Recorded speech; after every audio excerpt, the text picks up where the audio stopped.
Hi, my name is Adam, and this is Will.DM, and welcome to the Down Roll. Today we talk about a game called Dungeons and Dragons. Oh, Dungeons and Dragons, yeah. All right.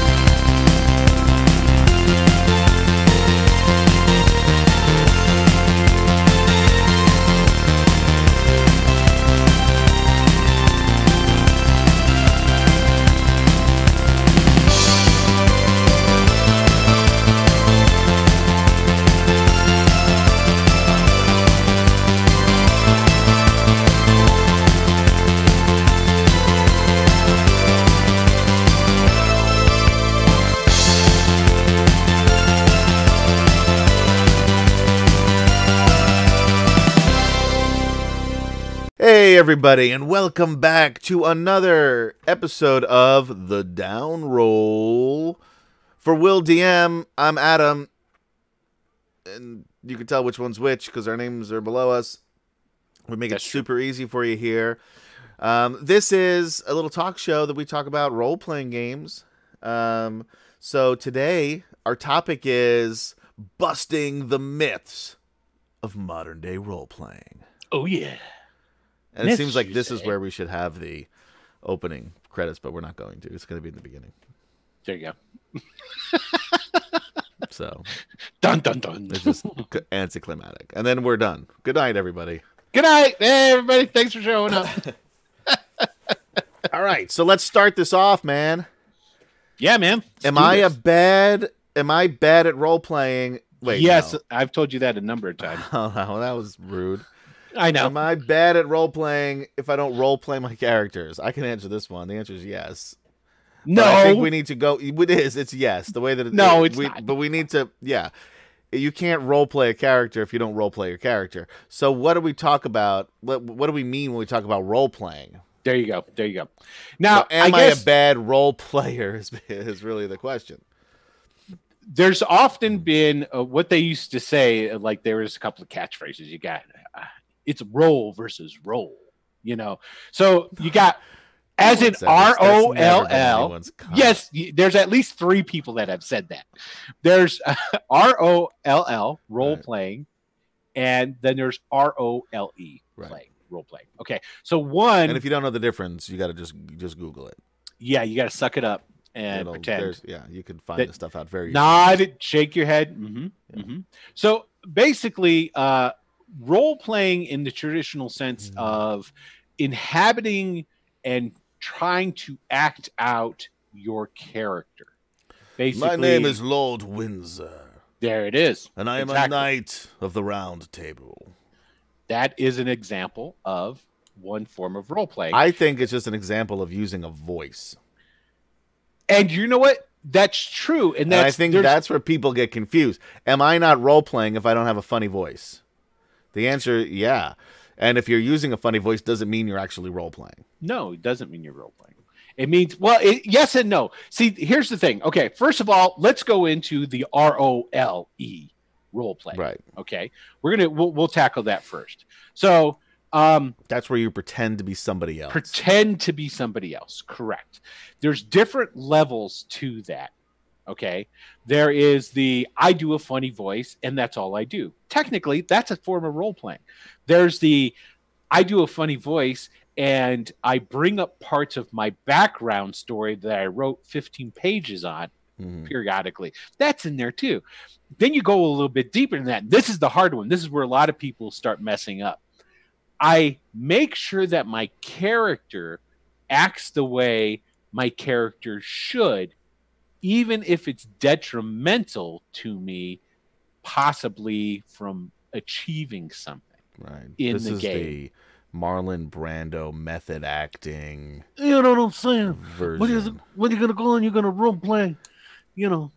For example, a great example, we'll go to Return to the Bandit Kingdoms. Yeah, that was a great live stream. It was. Now, in Return to the Bandit Kingdoms, there was this ranger who had anger issues, and Right. they were in a city with a bunch of slaves, and he made the decision to essentially kill himself because he couldn't bring himself to leave, knowing that there were people enslaved there, and so he put himself against impossible odds, knowing full well that his character was going to die. That's a very good example of role playing on a level that is not just surface role playing. It's Right. That actually whoever being was the true. player, that was brilliant.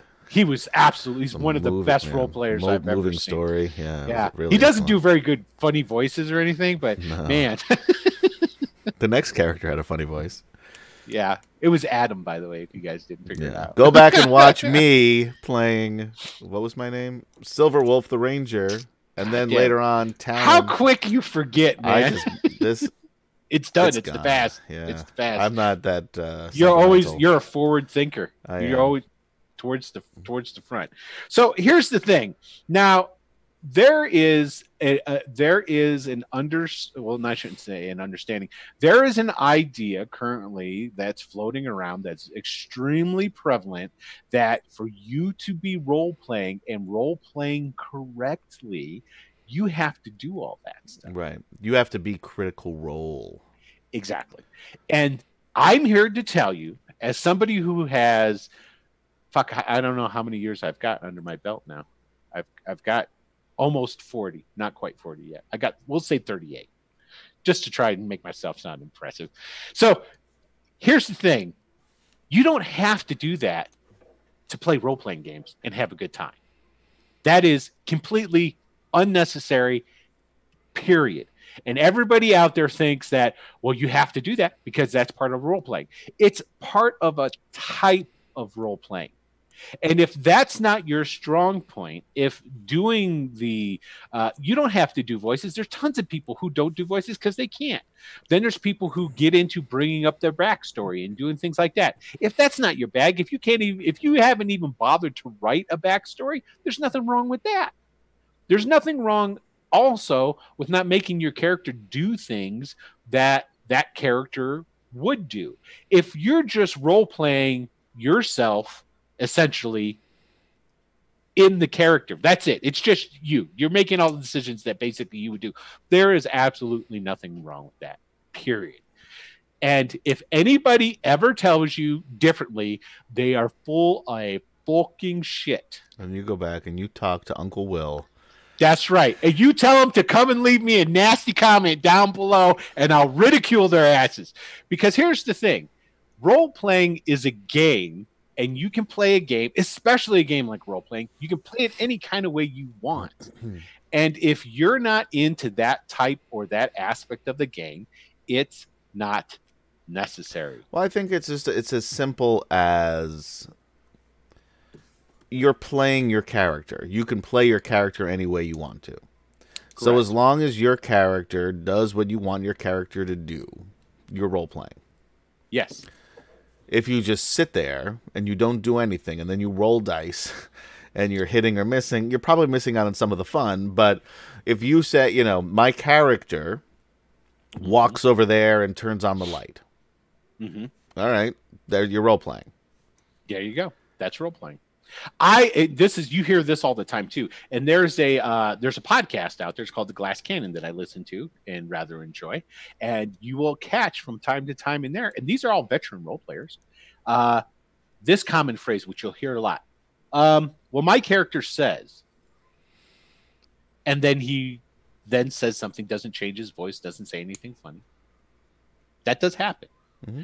And there's nothing wrong with that. Now, granted, they do funny voices and stuff in there too, but that is probably, and you see this a lot out there too, that there's all these myths that are being created, and there's just anti-culture against the streamers and things that they see out of like Critical Role and stuff, because there's so many people out there that are beating a drum saying this is role playing. Well, I think it's also something that could intimidate a lot of people into it does. Yeah, and it does. Exactly. That's one of the biggest things. I think also that might be one of the things where you get that friction between the old guards the grognards. There, I said one of your favorite words, and the new generation, because there's this whole big myth that there's these two groups don't get along. And that's not true. It's not a matter of not getting along. It's a matter of different types of role-playing styles. And I think maybe that's an important piece of it, is before you play as a group, you understand the style that everybody in that group likes to play. Huge. And we'll go into that at another time when we're talking about how to find your perfect role-playing group. Yeah. Little tease. Yes. All right. So now here's another myth. I want to try DMing, but I don't know how to act or do voices, so I'll always be second rate. Again, bullshit. It's terrible. I'm going to clue you in on a little bit of a secret. Oh, yeah. You've probably heard of a guy called Gygax. No. I see. I hate you sometimes. All right. Yeah, you're talking about Jerry Gygax, the guy who runs the deli. Yeah, whatever. So anyway, when you go back and you talk about, there's like big names, especially if you go in and you read the history of the role-playing industry and how this stuff came about. Okay, there's different types of names that you start hearing: Frank Mentzer and Tim Ward, not Mark. Tim Ward, not Tim Ward. Tim Ward was a dude who played with us for 20 minutes. I know. There is another guy, heard of him, Jim Ward. See, I'm getting it Doesn't wrong. matter. Gary Gygax. Yeah, Gary Gygax is probably a great example. Okay, he's the guy who created Dungeons and Dragons. For those of you who don't know, co-creator. So, but he gets all the press. He is the guy who gets all the press. He was the face. So a lot of those old school guys, do you honestly think that they were doing tons of funny voices and stuff like that? No, they weren't. It would be great if they were, though. Some of them did. It's not like a lot of them didn't. Essentially what it is doing that has absolutely nothing to do with being a good dungeon master. You want to know what the real big clues, the number one thing that's going to make you, and I'm going to tell you, the best thing that you can be as a DM is know your players and try to make sure that your players have a good time. And however you need to do that is how you do it. If you can't do funny voices, that's fine. You do it through the story. You do it through. I mean, if your players are only there to hear funny voices, they're not there to fucking role play anyway. I'm only here for the funny voices. I know. That's why I always said that. But that's the thing. It's a complete myth. You're not going to be second rate. You want to go Matt Colville. If you want to see a guy who's old school, who everybody has such huge high regards for, and see him DM, go watch Matt Colville's stream. You're not going to see. As long as it's not on when any of our streams are on. Correct. But does Matt Colville DM like our like Matt Mercer? No, I don't know. Not at all. He doesn't do it at all. He's not now. Again, this is where you've got this idea that pops out of a lot of the culture of the streamers. Probably my favorite DM on that you can see is Adam Coble, and I love his stuff. I watch all of his stuff, and why do you like him so much? Now, the reason I like him, and it depends on the group. His core group that he does like his D&D stuff with and things along those lines. He's got Distracted Elf, Blue Jay, and, but the other guys that are with him. No offense to Distracted Elf, but that's not what we're here to talk about. You're watching a group of friends, people who know each other, playing Dungeons and Dragons, and you can really see that come through in the game. It really shows. But what does Adam Coble do that's any? Because here's the thing. You can look at a lot of streams and see actual friends playing the game, and it's garbage. I can say the reason I like it is because it's smart. It's not this dumbed down version that you see on a bazillion streams where everybody's trying to force a laugh and everybody thinks that, okay, now it's my turn. Let me do something silly to try and be,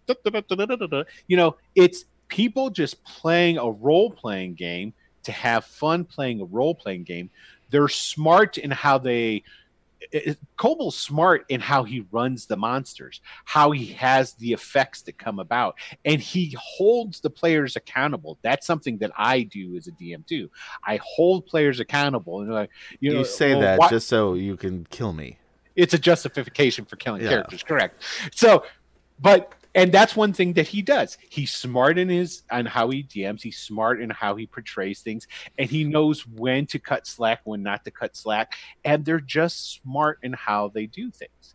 And I find that so refreshing compared to so many other streams that are out there. There's so many streams that have it in their mind that for this to be successful or for me to have fun play D&D, we have to have a quota of 5 laughs per every 10 seconds or some kind of bullshit, and that's not the truth. That's not the way that works. So just be yourself. Yeah, pretty much. That's what we're saying. Yeah. All right. Backgrounds, another myth. Backgrounds are super important to your character and to the game. It's not even remotely true. Here's when a background means something.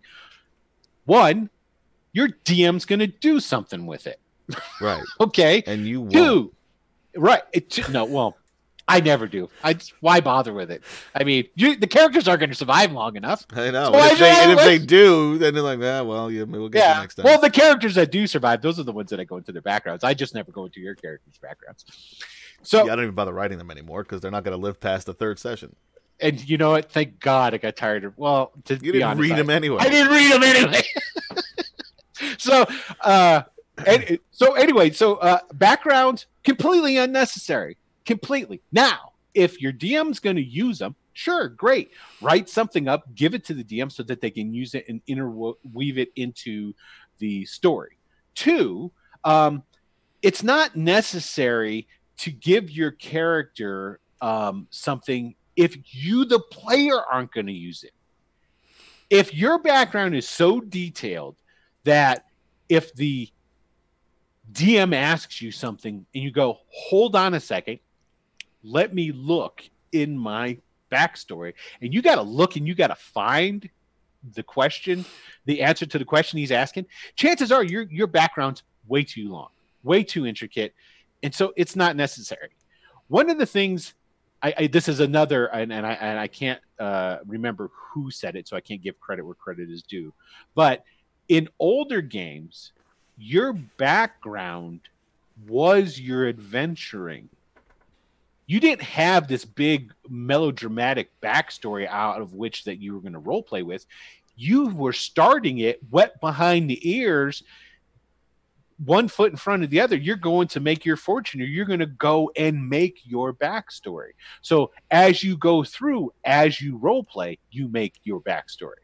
And that's what I mean by your backstory only has to be, I'm from Bedford, and there's my mom, and there's my dad. There's your backstory. That could be it. I used to dig ditches in the summertime and, go ice fishing in the winter. There's a backstory, man. I'm gonna, because you have a lot of suppositions here. Yeah. I'm gonna disagree. I think I agree with you on the point that some people get way too carried away on their backstories. That being said, and again, I think it depends on how you like to play and how the group plays. Oh yes. So, yes, I think if you're going to role play, back to our original question, and it's not, and you're even if there's like a mix of strategy and role play, whatever, and it's not super just 100% strategy focused and all that, because then it doesn't really matter. You're just using the dice to determine if you're successful or not anyway. Right. But I think when you have a backstory, one, I agree. I mean, the backstory is not going to be, I'm a hero of, the 7 cities, and I've, destroyed the evil dragon, yet a goblin can kill me by looking at me because I'm still first level. Right. But I think, to me, the backstory is, why are you there? And that is a backstory being well used. And you're correct if you use the backstory. That's somebody who a backstory works for. Right. How many people do you know or have role played with that means absolutely nothing? Has it affected your role playing when the dice start hitting the table that Bob across the table didn't have his backstory? Well, sometimes. That's the point. But I think It's not sometimes going I to think affect the again, game to such a degree that things are just no more. no, but at the same time I do think that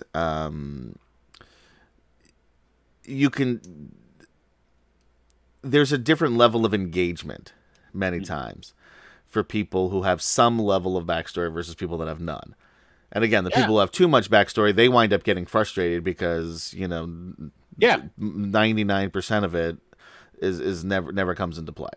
Yeah. And you're right. If you're the type of person that can use a backstory, then 100% you use that backstory. Right. And I think part of the difference is because you're a grognard. And you're not hip to the whole new school vibe, man. There's no yeah. Because every time I try to bring my backstory into it, you just yell at me to get off of your lawn. That's right. And then I try and kill your character. Yeah, and it's usually successful because you're the DM. Right? All right. But like if you go into Bandits, though, that's a good example of people. There were certain characters that had backstories that made it into the storyline. Right. And then there were some people that their storylines weren't as center, and that's because they didn't have as much of a storyline.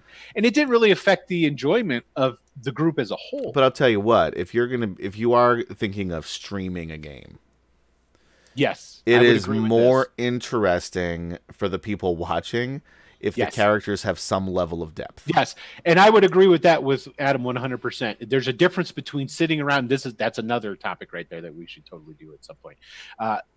Streaming gaming is completely different than gaming around the kitchen table with your friends. Completely. Right. There are similarities in the fact that you're rolling dice and you're playing a game called Dungeons and Dragons, but the expectations and the things that you should focus on. You're there to entertain the people watching. There you go. Yeah, so it is a big difference. All right, another myth. Digital tabletops and miniatures make the game much better. Yes and no. And it's gonna be sort of like what we were talking about with the backstories. Do you need those to play role-playing games? No. And I'll go, as I always do, back to the old school. Right. Old school, when it first starts out, we have graph paper. They used to have a guy who did the mapping. The Dungeon Master didn't map shit. No, it was the characters would map it. The characters did the map. The Dungeon Master would explain it to them, and then they would do the map and draw it out. And let's be honest, I think the reason that they changed that is because nobody had an accurate map. That's true. Did anybody ever? Did you ever play a game where anyone had an accurate map? And you know what it was, and this is why it changed. Because all the games that I ended up playing in, what would happen is there would be graph paper. Okay, right. Everyone had like a little pad of a graph paper. Yeah, it was graph paper that was on the table, and then the Dungeon Master would draw the dungeon as they went along. Oh, we didn't even do that. So you had a much better dungeon master because my DM would tell us what was happening, and we would have to draw it ourselves. Yes, well, I was in some of those, and it would be wrong every time, and then we'd spend half of the session trying to figure out where we went wrong with the map, and the Dungeon Master would get angry because I told you it was a right third here and a left third there. And so he wouldn't stop you when he saw that you were drawing it incorrectly. He was a dick. Well, there you go. That's why. So that's what my Dungeon Masters would do when I first was doing it, and the players were drawing it. The Dungeon Master would be like, no, it's like this, and then they would always a couple of times come over and do it to show them how it was going correctly. And then he'd go and he'd sit back and they'd start playing again. And then he'd have to end up doing it again. So that's why the majority of the Dungeon So I'm going to say that we're in agreement that maps make the game better. Yes. Let's put it this way. You may not need anything else, but at least give him a fucking map. Right. Let's put it this way. When it comes to virtual tabletops, I fucking love them. I absolutely love them. When it comes to miniatures, I love that too, but miniatures are a pain in the ass. But if you're the type of person that gets off on it, you love doing it, you love having like boxes and boxes of them, the way, and this is the God honest truth, and I should have got some. Okay, I should have brought some over the show as an example because I don't have any right here on the You're table. talking about miniatures? I do. Okay, I'm going to show you what I use. Little guy here. No, nothing like that at all. This is how the experienced dungeon master with 38 some odd years worth of role playing does miniatures. And this is the last time I went to Genghis Con last year, and I ran at my local con. What I do is I have a big dry erase board map where I will draw on. And what I do, my miniatures are these. You see that? Yeah. These, you can go and you can buy these at any Hobby Lobby, Michael's, many craft stores. These are little wooden people. They started making these originally. What they did is they had the clothespins and they would cut off the big legs, and then you'd be left with this, and it looks sort of like a person. So, like when I would start, and how much would those cost? You can get like 10 of these for a couple of bucks. Okay, and then this is one of the things too that I would do is like I take them and then I spray paint them and I number them, and that's what I use for monsters. If I want a dragon, I go buy a plastic dragon or a dinosaur or some shit like that. The characters, each character gets one of these, and then you can draw on these. You can paint them. You can do whatever you want as a miniature, and that's what I use as miniatures. So, but as far as whether or not they're cool to have in the table, I've seen some balls nasty, really cool layouts. You know, they got fog machines, all kinds of stuff, and it's great. I think it's spectacular, visually awesome, and completely unnecessary if you don't want it. The but bulk does it of make the game better? In some instances, yes. You can't disagree with a visual cool. spectacle presented to you. It is hugely cool, but it is not necessary. And then you got your little clothespin, man. That's right. God damn it. And you know what? And this is why I would say, while not as effective, my clothespin guys are almost as effective as the most expensive props out there. And this is why. One of the biggest reasons people like role-playing in D&D and all that is the movie that's playing up in here while you're playing. And that movie is way better than anything that you can put on the table when it comes to houses and miniatures and all that different stuff. Even when you have all those props, this movie is still like reading a book versus watching a movie. Totally. And that's the thing about role playing. You're telling a narrative story and that picture plays in your head. And basically, as long as you have something, because I think it's when you look at miniatures, it's really about knowing where things are on the battlefield, because it can get confusing. Yes, it helps. And when I first started, we never had miniatures and stuff like that. It was all, theater of the mind. And it worked, but there were some times where like the battles just got too confusing.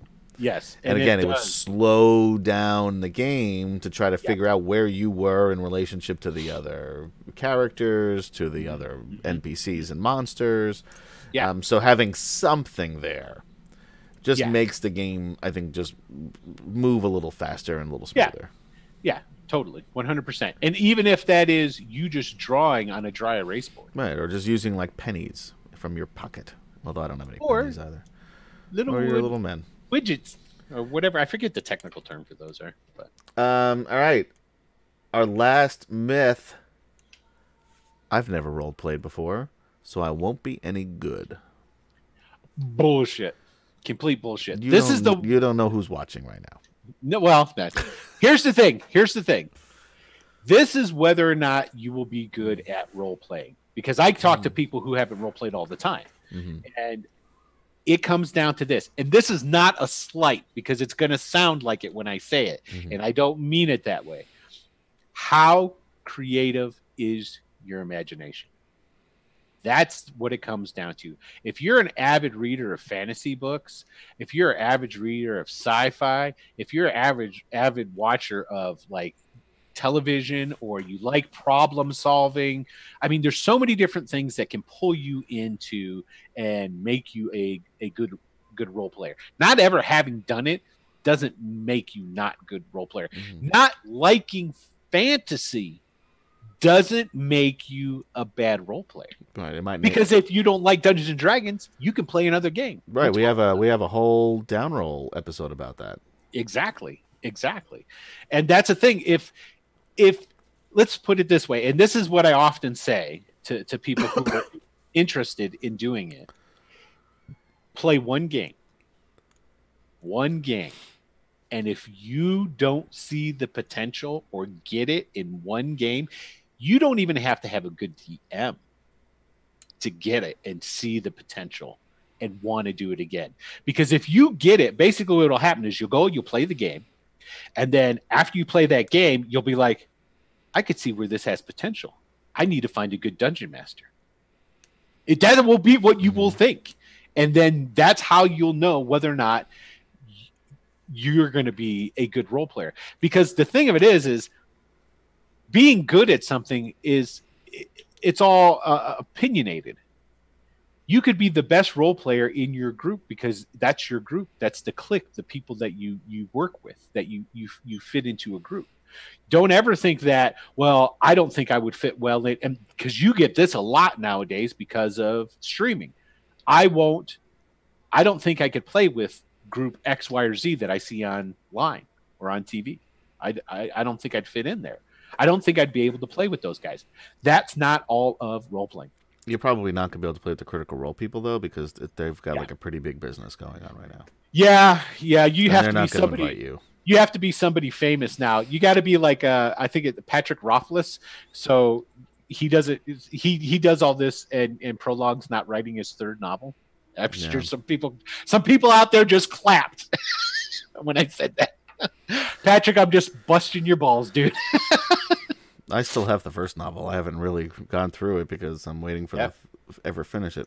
Anyway, I think the important thing about role playing is just, and I think you do get better at time because it's really about comfort, right? And it's about, letting down, the guard. I had a friend who was really hesitant about, about playing, and he was one of those people who says, well, I don't want to use like a funny voice or anything. And I said, you don't have to. I said, you just rolled up a character, and I think 5e does a nice job in helping facilitate role play by giving you the options of the personality and flaw and ideal and bond and all those things.